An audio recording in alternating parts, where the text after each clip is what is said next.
अमेरिकी शहर Los Angeles में लगने वाली आग ने तबाही फेर दी। भारतीय अदाकारा और डांसर नूरा फतेही भी फंस गईं। हालात कशीदा, लोग घर छोड़कर महफूज मकामात पर मुंतकिल हो गए। लॉस एंजलिस में इस वक्त अफरा तफरी का माहौल है। शहर में खौफ की फिजा छा गई है। जंगलात में लगने वाली आग ने बॉलीवुड अदाकारा और रकासा नूरा फतेही को भी इनखला करने पर मजबूर कर दिया। आग से बचने के लिए तकरीबन 1.5 लाख अफराद को इनखला के अहकामात दिए जा चुके हैं, जबकि 5 अफराद हलाक हो चुके और 15 लाख बिजली से महरूम है। इनखला से कबल नूरा फतेही ने इंस्टाग्राम पर वीडियो पोस्ट की, जिसमें उन्होंने कहा कि मैं लॉस एंजलिस में हूँ और जंगल की आग बेकाबू हो गई है।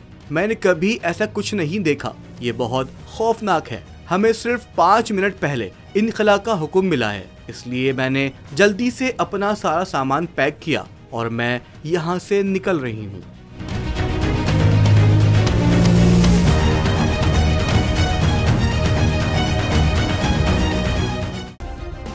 सब्सक्राइब करें और बेल दबाएं ताकि कोई खबर रह न जाए।